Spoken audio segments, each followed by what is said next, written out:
Welcome, my friends, to another episode of Shoot First, Ask Questions Later.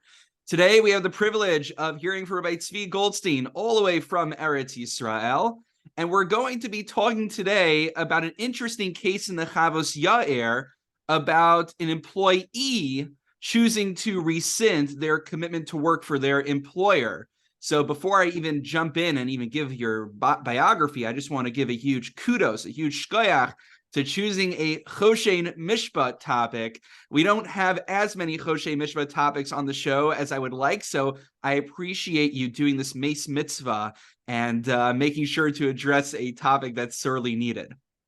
So before Rabbi Goldstein goes in, let's learn who Rabbi Goldstein is. Rabbi Tzvi Goldstein learned at Yeshiva University under Rabbi Meir Twersky, Rabbi Mordechai Willig, and Rabbi Michael Rosenzweig. Upon graduating with a degree in psychology, he made Aliyah with his wife Jeanette to finish Smicha Yeshiva University's Grus Institute and begin teaching at Yeshiva HaKotel. Heavily influenced by the thought of Rabbi Samson Raphael Hirsch and Rabbi Yosef Dov Soloveitchik, Rabbi Goldstein taught a wide variety of classes, some of which formed the basis of his Sefer, Halachic World Views, I believe available on Mosaica and on Amazon. And if you want, we could put more information in the description for those who are interested. Rabbi Goldstein now lives with his wife and 3 kids in Mitzpeh Yericho. I hope that, God willing, things are as safe and serene as possible during these difficult times. And I thank you for making the time to share Torah with us today. Thank you for the opportunity. So without any further ado, so I'm very interested, as I said, I'm very excited to have a Choshen Mishpat-oriented topic. I think this is the first time we're doing the Chavos Yair on the show. So maybe you could just tell us a little bit, just briefly, who's the Chavos Yair? What do we have to know about this tshuva? What's the question being dealt with? And how is it addressed? Yeah, so the Chavos Yair is Rabbi Yair Chaim Bachrach, lived in the 1600s in Germany. I think a lot of the famous names, Worms and names, he made his way around. So his, I think, most famous work is this collection of Tshuvos, the Chavos Yair. And the question is really a fantastic one. Sometimes while you're kind of browsing through Shutim, some are more, let's say, day-to-day, and some are more fantastical, or more out there, let's say. This is one of the day-to-day ones, but the way it's asked is just very interesting. It kind of made me laugh. The way I got it is through the Sugya and the Gemara, where I guess we're going to get back to while we're going through the Tshuva.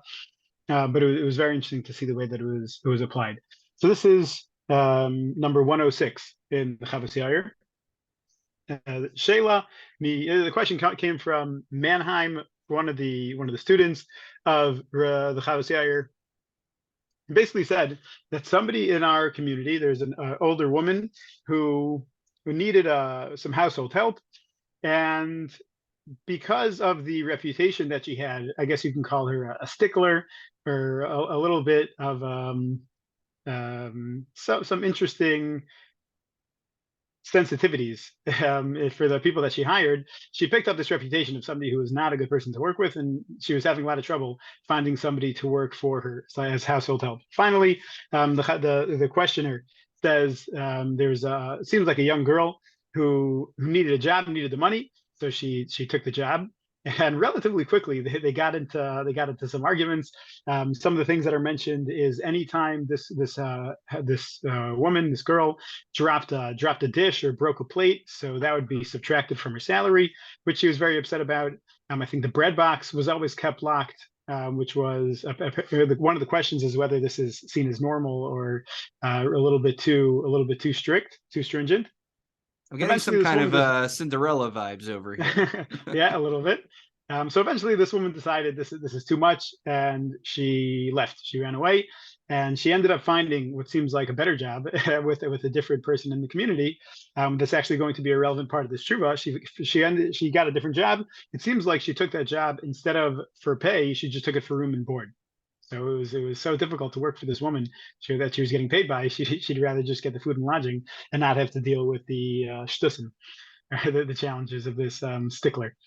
So yeah, the woman, I mean, the language that he uses to describe her is like a ragzonis, kapdonis, satzronis. Yep. All these different synonyms for someone who's very difficult to work with. So I really feel bad for this young woman who's employed by her. Exactly. You really get a good sense of the picture from the way the question was asked, which I happen to enjoy. So the employer, this older woman, was very upset about this, and she obviously needed the help, and she actually realized that this woman, whoever the helper was, had left her Shabbos dress, her Shabbos outfit, which is generally the more expensive piece of clothing, had left it at the employer, and she was tofes it. She grabbed it and said, "I'm using this as a security, as a deposit, basically, and I'm going to hire somebody else to take your place, and I'm using your clothing to pay for that because you skipped out on the job. You made a commitment and you just left. So therefore, I'm justified in using your property in order to pay for whatever the cost is." And the Tshuva actually notes that the cost was obviously higher, right? People were charging above the going rate to be hired to work for this woman. But she said, "I'm using, basically, you're the one who's going to have to foot the bill for this replacement serving girl or helper because you made a commitment to me and you quit on the job."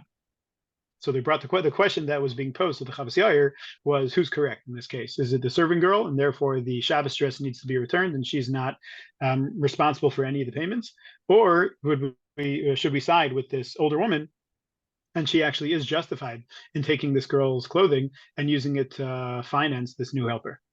Right. And I was just glancing. He makes reference, of course, to Simon Shin Lamed Gimel in Choshe Mishpat, which talks all about these different kinds of cases. And I don't have the precise line with me, but I think even he said, yeah, that whole Simon and Shulchan Aruch really requires some clarification and analysis, which I was so comforted to see because I was learning through parts of the Simon, and I said to myself, wow, this is a really confusing Simon. And then the Chavos Yair even said, someone needs to clarify this. And I'm like, if the Chavos Yair says this is something complicated, then I'm in good company over here. But one distinction I think that's made there is when someone commits to work for someone versus rescinding their commitment in middle of their employment. So here, this isn't, I've had in my Rabbanus, interestingly, I remember receiving a shaila about someone who committed to work for one employer. They didn't start the job, but then they got a better offer for a job that was closer to home, maybe even had better benefits. And they want to know if they already did maybe a little bit of a situmta, a handshake, but there wasn't any contracts written up yet. Or even if there was, would he have the right to rescind? And the interesting thing was, I was consulting with a posek because I don't have yadin yadin. I'm not a posek, so I just wanted to make sure my thinking was right. Usually, these kind of cases, the employer or the person who extended the offer, if you have a discussion with them and you explain to them that it's difficult for my family, really this isn't going to work out, they probably don't want you working for them either because they realize that you're not going to put your heart and soul into it. So you come to a mutual understanding. That way, there's no misha para, there's no curse for backing out in such a case. But here, it sounds like this woman was not going to come to a mutual agreement. She was seemingly, unfortunately, from what's being reported, oppressing this young woman who was working for her. And so I guess the question you're saying is, in the Chavos Yair, is because she committed to work for a certain period of time, does she have to compensate her employer for the work that she is not doing? Does she have a right to terminate her employment in the middle? Right, exactly. So there are a few things which are important that the Chavos Yair brings up as part of this tshuva. You mentioned towards the end that it sounds like this woman was oppressing her. One of the most important details for the Chavos Yair says that needs to be determined is this woman's conduct in line with what's called the minhag hamakom. If this is considered normal behavior or at least relatively normal behavior in your community, so then that gives her a lot more. It puts a lot more weight, I guess, to her claims to say that I'm entirely justified in what I'm doing, and she had no real reason to back out, and that would give her a lot more. Let's say it would put a lot more reason to say that she was justified in her argument. If it seems to be really out there, if this is not considered normal conduct, so then even though we usually have a rule in holchin b'mamanis achar harov, we don't follow the rove when it comes. We don't follow the majority of the population when it comes to matters of mamanos, of monetary issues, financial issues. Chavos Yair says in a case like this would be we would trigger a different rule of batla daito etzol kol adam, that the opinion, the perspective is nullified, and this is so out there, this is so unique, let's call it, that it wouldn't even be considered a valid opinion. So one of the things which the local community rabbi would need to determine is this woman's conduct more or less in line with what's normal for the community, or is this really strange? If it's really strange, so then the young girl, most likely the woman, would be the one who's seen as correct, as justified in quitting. The whole idea of the fact that a worker can quit in the first place, I think, is something which you kind of need to start with in order to understand this tshuva. And Chavos Yair says there are a number of questions which you could potentially be asking me about. The whole intro to this tshuva is interesting. He's like, I'm not really sure what question you're asking. There are a lot of different things which you potentially could be asking me about, and then he goes on to discuss a number of them. But one of the issues that he brings up is the whole idea of an employer being able to terminate his contract in the middle of the job. This is actually how I got into this question in the first place. It's a sugya that shows up a couple of times in Bava Metzia, on Yud, I think somewhere in the Samachs as well. The quote from the Gemara, the line from the Gemara, is that a poel yachol lachzor afilu be'emtza hayom. A worker is allowed to break his contract, is allowed to renege or rescind his application, or not even his application. He's allowed to walk away from a job, afilu b'chatzi hayom, even if he's in the middle of the day, meaning he's already started. So let's say, just as a very basic example, you have a guy who's hired to harvest the field, and it's going to take him 8 hours. So he gets a certain price, so let's say 80 shekel, $80 for the 8 hours of work. And after 4 hours, he's like, this is not, I didn't sign up for this. This is tough. This is hard. And he's like, I'm quitting. I'm done. So the Gemara says, he's allowed to just take his 40 shekel, $40, and walk away right there. And just reading that Gemara is just so surprising.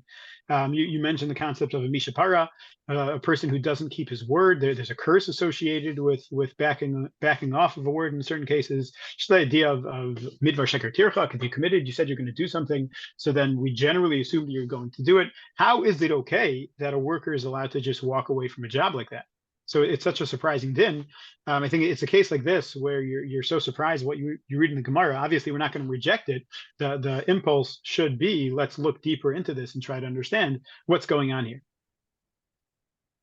Right. So this is all building up to perhaps a very overarching and fundamental, almost like hashkafic point that comes out from this. And I think this is probably why I imagine you chose this tshuva, not just for of course, any stam choshe mishpat topic is fascinating, and this is certainly one of them, but there's a more fundamental overarching value, which I know in your book and in your work, this is what you try to get to, is to get the meta halacha from the halacha. So what is the overriding meta halachic value that allows a worker to renege in middle of their commitment? Yeah, so it's actually something which really, in this case, jumps off the page of the Gemara, because the Gemara gives a source for this halacha, right? It doesn't just throw it out of nowhere, throw it out of left field. The Gemara says the source for this halacha is dichtiv ki li b'nei Yisrael avadim. The pasuk towards the end of Bahar, Parshat Bahar, I think, that Bnei Yisrael are mine, they're my servants. And the Gemara comments, avadai heim v'lo avadim la avadim. The idea behind that pasuk is that they're my servants, Hashem says, and not servants to servants. That a person cannot become, or is not meant to be, a servant to a human, a basar v'dam. So that is not the type of pasuk that you'd normally expect to find used in a halacha context, right? This is not a shor or chesev oez ki v'aleid. This is not a o salma chayim. This is not like your classic psukim that you find in halacha contexts. For sourcing dinim like this almost sounds like one of those hashkafic psukim. This sounds like a pasuk which is much broader and less related to the nitty gritty details of halacha. But that's what the Gemara is doing here. The Gemara is using that pasuk to source this very surprising din.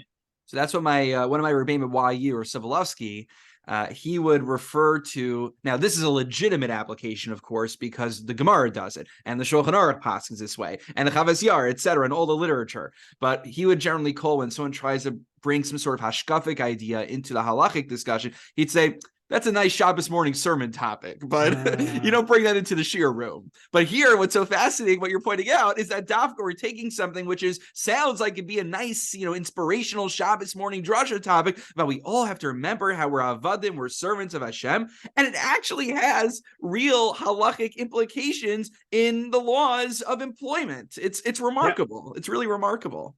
And exactly. and So then this is really what caught my attention.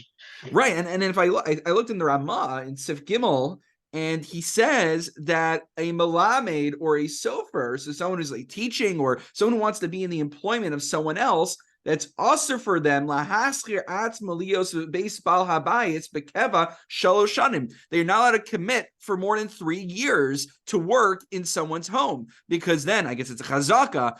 Basically, you become their servant. It's Yeah, remarkable. that 3 years is seen as almost like the cutoff point where it moves from a regular sort of employment and almost becomes a quasi eved, in which case it's actually you've gone too far. Right. I think that's the lashon of the shach. I was glancing at it over Shabbos. The shach says that afal gav de eved gamar lo havi lechol hilcho. So you're not mamish, you're not literally a servant. Mikol malkum kevan de nafka mi Torah sachir ka'avar al kili b'nei Yisrael avadim. But you're no longer just simply a worker. You're not just simply an employee. You've now been, I don't know, elevated or degraded, depending how you want to look at it, to the madrega, to the status of a servant to another human being. So this is really remarkable, and this seems to be a really core idea that the Chavos Yair reckons with. And are there any nafkaminas, any other practical ramifications that emerge from this concept that the Chavos Yair reckons with? Oh, absolutely, absolutely. So the first thing you really have to understand is what exactly is the meaning of this line. How are we supposed to apply this? So this is in this tshuva of the Chavos Yair. He suggests 2 different ways of understanding this halacha with very significant ramifications. So let's say track 1, the first way of understanding this is that this Gemara, Pol Yachol Achzor, or workers allowed to rescind his employment in the middle of the job, is really telling us, I guess you could call it a matzav. It's a situation, it's a reality.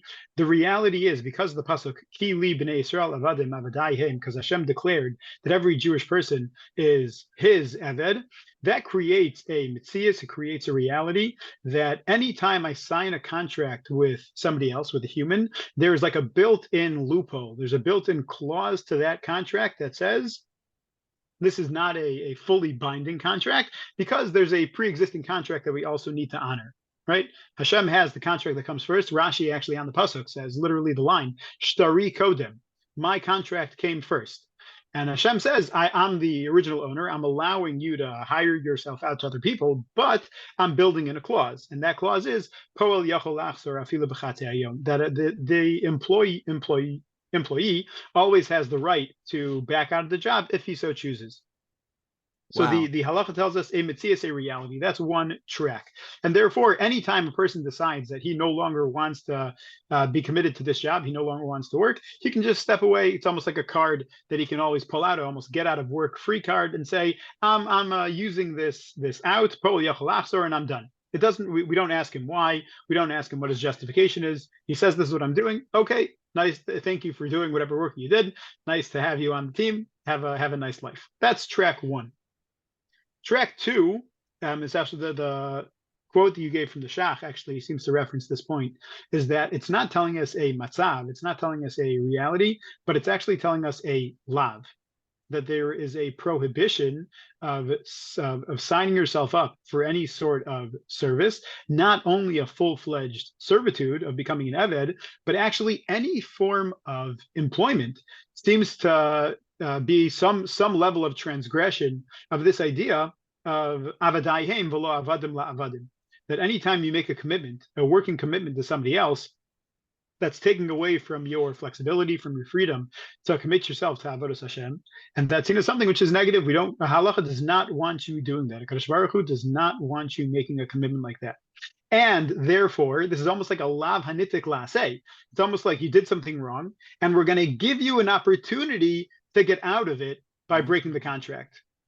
Oh, that's fascinating. So is it a schus? Is it like, you have a certain privilege or a right, or is it that it's an isser, it's a prohibition for you to get yourself involved in the first place? And because the whole thing is just rotten from the outset, of course you're allowed to exit an arrangement that is problematic inherently. Exactly. So Allah is going to give you that opportunity almost like to do tshuva. so what happens if, and I think the Chavos Yair might address, what happens if, this young woman doesn't like working for the first employer, but maybe she wants to go to someone else who, Ah, so like you that explained. was part of the case. That was part of the case. So this is exactly part of the question. The woman went from the first employer and got herself another job. So the Chavos Yair says whether or not this is okay, whether she can use this pol yachol lachzor clause depends on this what we call the chakira. If the idea of pol yachol lachzor afilu b'chatzi hayom is a matzav, it's a reality built into the contract is this automatic jump seat clause that you can always get out of it. So then we don't ask this woman where she's going or why she's leaving. She's always allowed to leave and she can do whatever she wants. No, we don't care what her motivation is. But if the point of this halacha is you're trying to do tshuva, you're trying to fix your mistake of signing yourself up for employment by anybody outside of a Kadosh Baruch Hu. So the fact that the woman is then going and signing herself up to somebody else means she's not doing tshuva. She's not realizing I did the wrong thing, chatasi, avisi, pashati, and I want to do tshuva now. She's going right now to sign herself up for more servitude, for more service. So maybe, according to that approach, she should not have access to the clause. She should not be allowed to cancel her first contract, and she should be beholden to the original servitude. Wow. And I did glance a little bit further past that critical section of the Chavos Yair.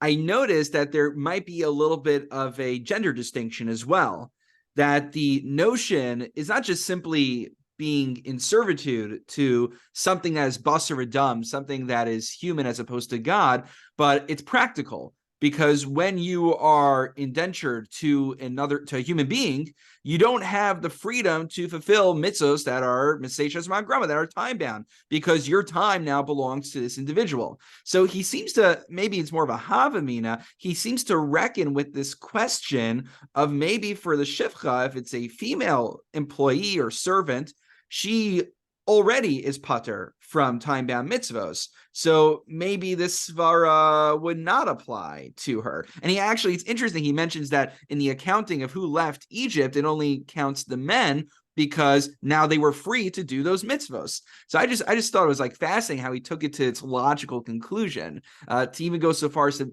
potentially distinguish between men and women in terms of their servitude. Right.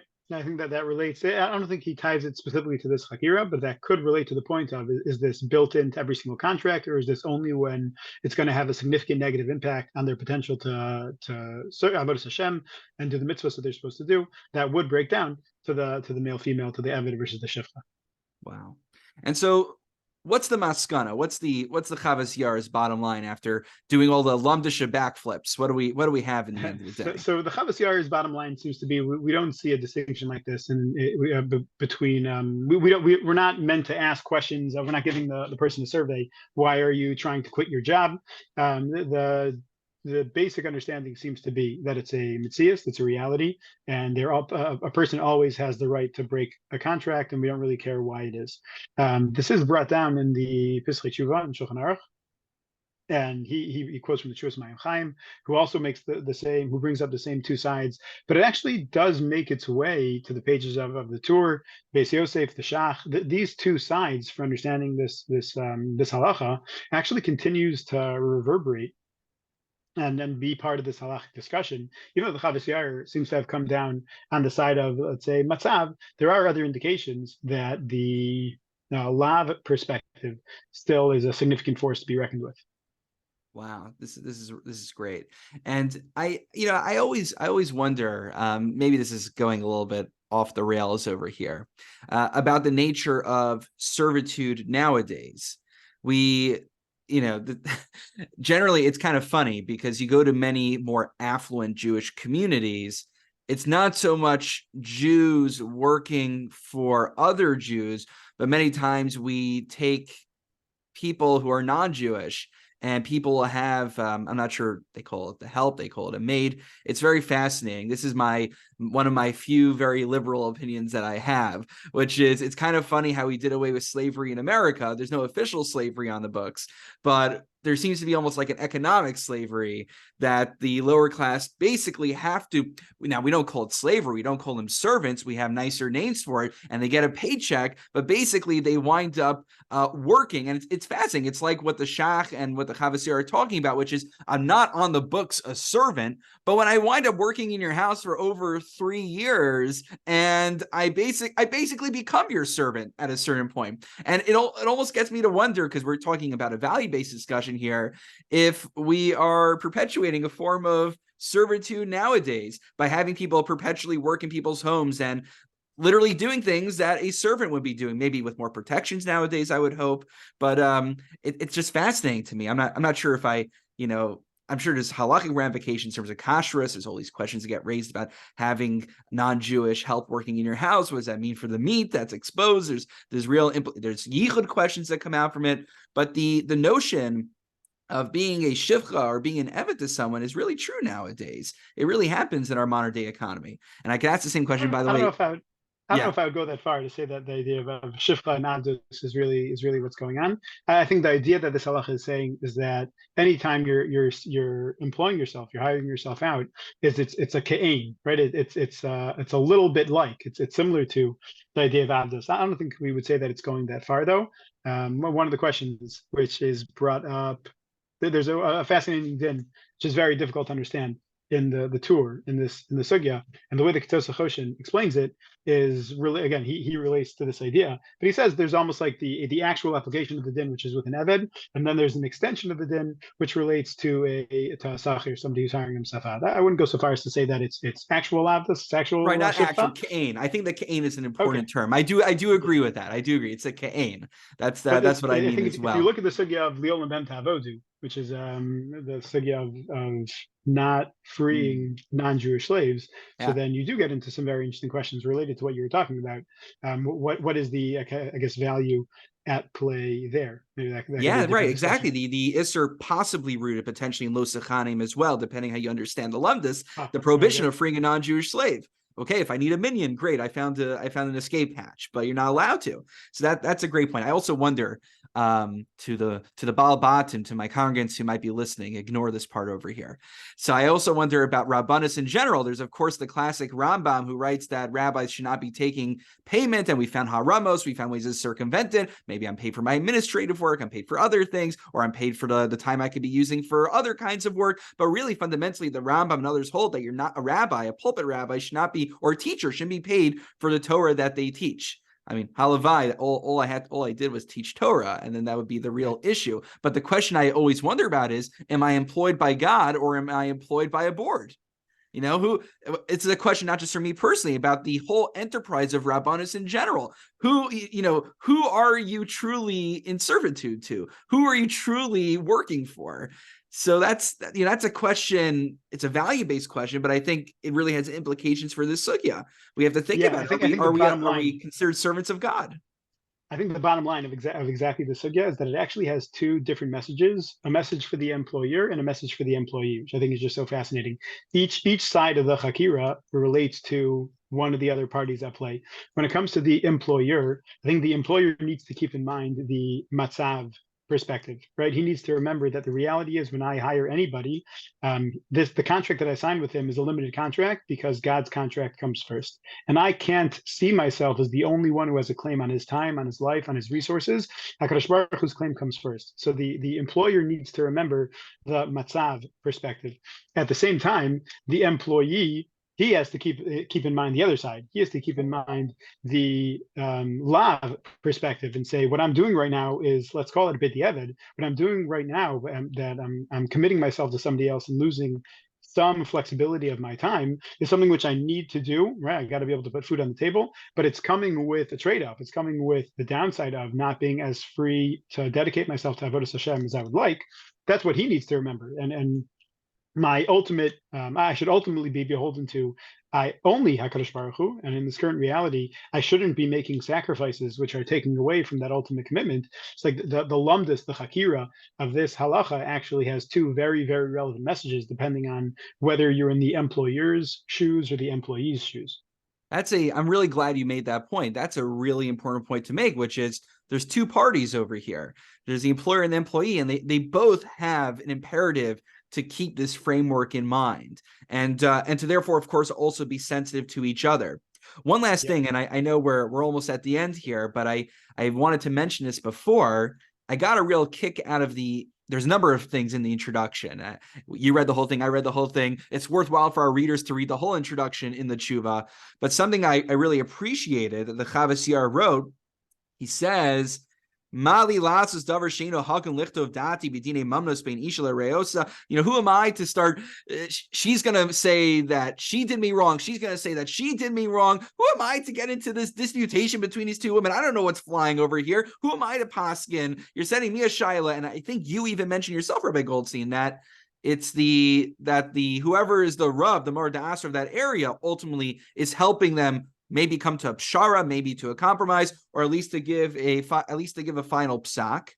And I think that's a really remarkable thing that the Chavos Yair is willing to be mitzamtzem. He's willing to take a step back and say, I can give you the general guidance, I can give you the framework, but ultimately you're the Rav of your community, and you have to give a psak that makes sense for the facts that you see on the ground where you are.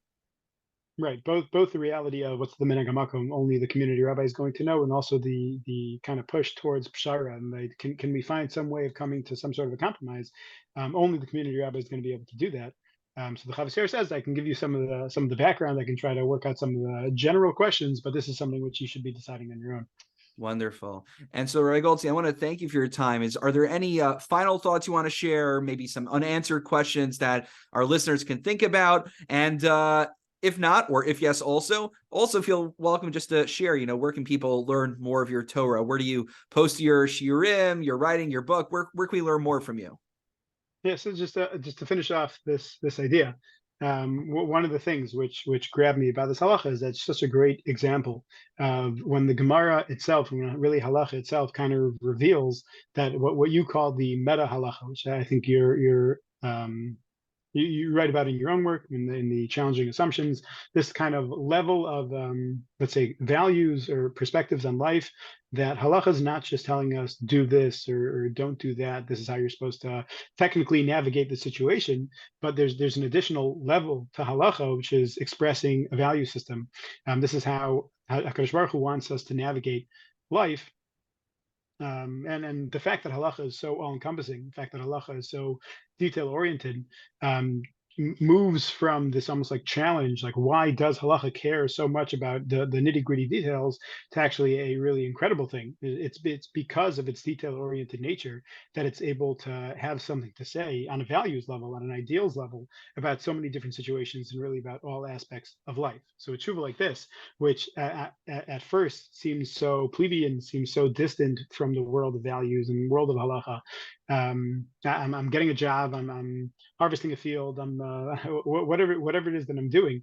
For halacha to come in with this pasuk of ki li b'nei Yisrael avadim avadai heim, which is such a significant, such a broad, values based type of pasuk, and use that to answer the question. I think it's just a great example of this, let's say, approach to learning, of finding hashkafa in halacha, something which I'm personally very drawn to. That's what I try to give examples of in the sefer in halachic world, in my sefer in halachic worldviews. Yeah, that's what drew me to this tshuva. Very good. And I'm a big fan of what you're doing. It speaks to me a lot as well, which is many times people throw around the term Jewish values. And many times when people invoke Jewish values, they mean what my values are, and I'm just going to call them Jewish. But what you're doing, My which is values as a Jew, yeah. right. So what you're doing is you're actually saying, let's look at the sources and let's see which values emerge from the halachic system. Of course, Ayin halachic man and many others who I'm sure Absolutely. very much sign on to this philosophy. So Rabbi Goldstein, again, thank you so much for your time. Again, huge grace ishkayach for choosing a Choshe Mishpah topic. And thank you for learning together with us today. Wishing you and your family hatzlacha and bracha. I mean, thank you very much, Moshe. Take care.